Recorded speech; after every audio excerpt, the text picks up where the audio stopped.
तर यातील काही 7-8 आप्पे तर माझ्या मुलाने असेच फस्त केले, कारण त्याला खूप आवडले। तर तुमच्या देखील घरात सगळ्यांनाच हे आप्पे खूप आवडू शकतात। तर त्यासाठी तुम्ही ही रेसिपी नक्कीच एकदा ट्राय करा। नमस्कार मैत्रिणींनो, मी माधुरी बागुल माधुरीज किचनमध्ये आपल्या सर्वांचे मनापासून स्वागत आहे। तर मैत्रिणींनो, आता श्रावण महिना सुरू झालेला आहे आणि आज पहिला सप्ते शनिवार आहे। तर हा सप्ते शनिवार म्हणजे भावासाठी पकडला जातो। तर बऱ्याच जणी पकडतात आणि श्रावण सोमवार देखील येत आहेत। तर त्यासाठी खूप जणी साबुदाणा भिजत टाकायला विसरतात किंवा बऱ्याच जणांना साबुदाणा जड असतो म्हणून आवडत नाही। तर त्यासाठी मी तुमच्यासाठी एक नवीन रेसिपी घेऊन आलेली आहे। तर तुम्ही ही नक्कीच बघा आणि व्हिडिओ शेवटपर्यंत बघा, म्हणजेच मी रेसिपीमध्ये ज्या काही नवीन टिप्स सांगणार आहे त्या तुम्ही सर्व फॉलो करा। म्हणजेच मी ज्या प्रकारे ही रेसिपी बनवणार आहे त्या प्रकारेच तुमची सुद्धा रेसिपी तयार होईल। आणि चला तर मग आता रेसिपीला सुरुवात करूयात। उपवासाचे आप्पे बनवण्यासाठी मी इथे अर्धी वाटी साबुदाणा घेतलेला आहे आणि 1 वाटी भगर घेतलेली आहे। जर तुम्हाला जास्त क्वांटिटीमध्ये बनवायचा असेल तर तुम्ही 2 वाटी भगर आणि 1 वाटी साबुदाणा घेऊ शकतात। तर हे आपण गॅसवर मीडियम फ्लेमवर थोडे भाजून घेणार आहोत, म्हणजेच जेणेकरून आपण जो मिक्सरवर याचं बारीक पावडर करणार आहोत तर ती छानपैकी अशी बारीक तयार होईल। आता आपण ही भगर आणि हा साबुदाणा थोडा मीडियम गॅसवर भाजून घेणार आहोत।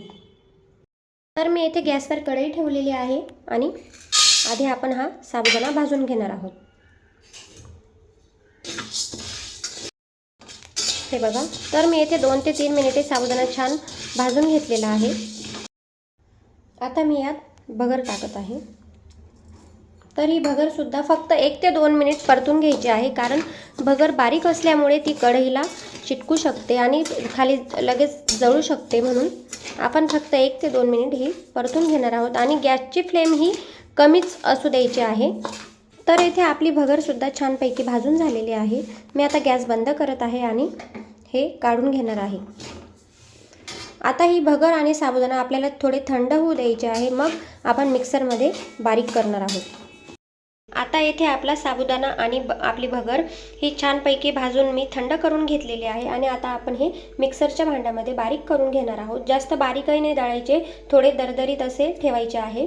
आणि मी त्यासाठी 1 वाटी दही घेतलेली आहे। मी 1 वाटी भगर घेतली होती आणि अर्धी वाटी हा साबुदाणा घेतलेला होता। त्याचबरोबरीने मी येथे 1 वाटी ही दही घेतलेली आहे। तर आपण आधी ही साबुदाणा आणि भगर थोडे बारीक करून घेणार आहोत, मग त्यात ही दही आणि मीठ मिक्स करून घेणार आहोत। आता मी येथे भगर आणि हा साबुदाणा थोडे दरदरीत दळून घेतलेला आहे आणि आता यात आपण जी 1 वाटी दही घेतलेली आहे ती मिक्स करणार आहोत। आता मी यात ही दही टाकून घेतलेली आहे आणि तसेच मी येथे अर्धा चमचाला कमी थोडे मीठ घालून घेणार आहे आणि आता हे आपण परत ग्राइंड करून घेणार आहोत। आता मी हे माझ्या मिक्सरचे भांडे छोटे असल्या कारणाने मी हे 2 बॅचमध्ये दळून घेतलेले आहे। तर मी यात पहिल्या वेळेस अर्धी वाटी आणि नंतर परत अर्धी वाटी म्हणजे असे 1 वाटी पाणी ॲड केलेले आहे। म्हणजेच 1 वाटी भगर, अर्धी वाटी साबुदाणा, 1 वाटी दही आणि 1 वाटी पाणी एवढे मी यात ॲड केलेले आहेत। हे बघा, आपल्याला असे हे बॅटर हवे आहे। आता आपण हे मिश्रण 10 मिनिटे असेच झाकून ठेवणार आहोत। आता आपले येथे 10 मिनिटे झालेली आहेत।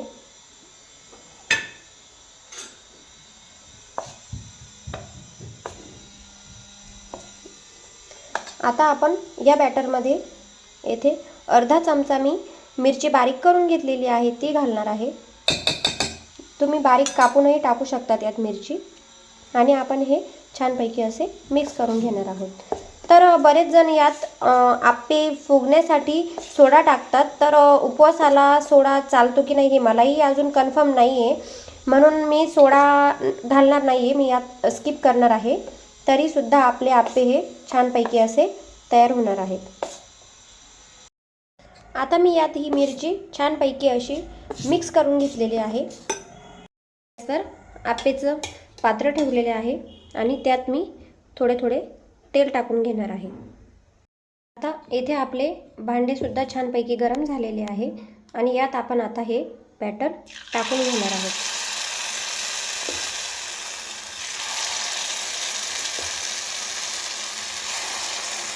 आता मी हे सर्व बॅटर टाकून घेतले आहे आणि आता यावर मी झाकण ठेवणार आहे।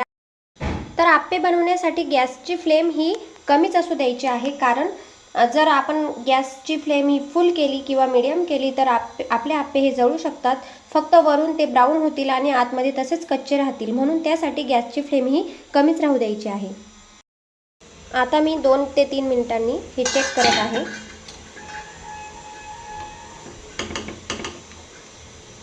हे बघा, छानपैकी एक बाजू आपली अशी भाजली गेलेली आहे.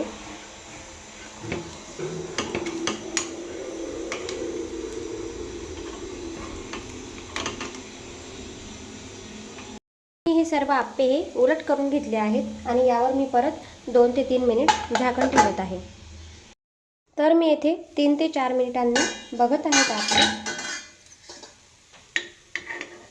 हे बघा, छानपैकी असे हे आपले तयार झालेले आहेत. हे बघा, अगदी स्पंजी आणि सोडाखार न टाकता खूपच छान सगळे आप्पे हे छानपैकी आपले तयार झालेले आहेत. आता आपण हे काढून घेणार आहोत. तर हे बघा, आपले आप्पे हे छानपैकी तयार झालेले आहेत. हे बघा, सोडाखार न टाकताही हे बघा किती क्रंची आणि हे बघा सॉफ्ट झालेले आहेत. मध्ये सुद्धा हे छानपैकी शिजले गेलेले आहेत. बघा, हे बघा बघा, खूप छान असे हे आप्पे तयार झालेले आहेत. तर आपण यासोबतच उपवासाची चटणी सुद्धा बनवून घेणार आहोत. आप्पे होईपर्यंत मी येथे ओल्या नारळाच्या खोबऱ्याची चटणी करून घेणार आहे उपवासाची. तर येथे मी अर्ध्या वाटीला थोडा जास्त ओला नारळ बारीक करून घेतलेला आहे, त्याचे काप करून घेतलेले आहेत. 4 ते 5 हिरव्या मिरच्या घेतलेल्या आहेत. अर्धा चमचा मी मीठ घेतलेले आहे. अर्धी वाटी मी येथे भाजून घेतलेले शेंगदाणे आहेत आणि 1 वाटी मी दही घेतलेली आहे. तर आपण हे सर्व मिक्स करून दळून घेणार आहोत.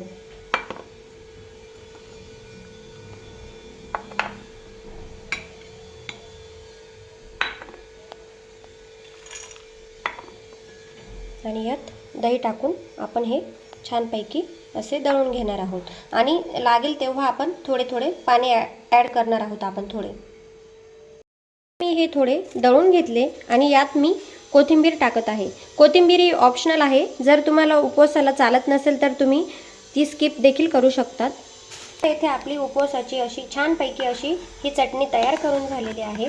हे बघा, तुम्हाला जर अजून पातळ हवी असेल तर तुम्ही यात अजून पाणी ॲड करू शकतात. मी येथे फक्त छोटी वाटी इतके पाणी टाकले. हे बघा,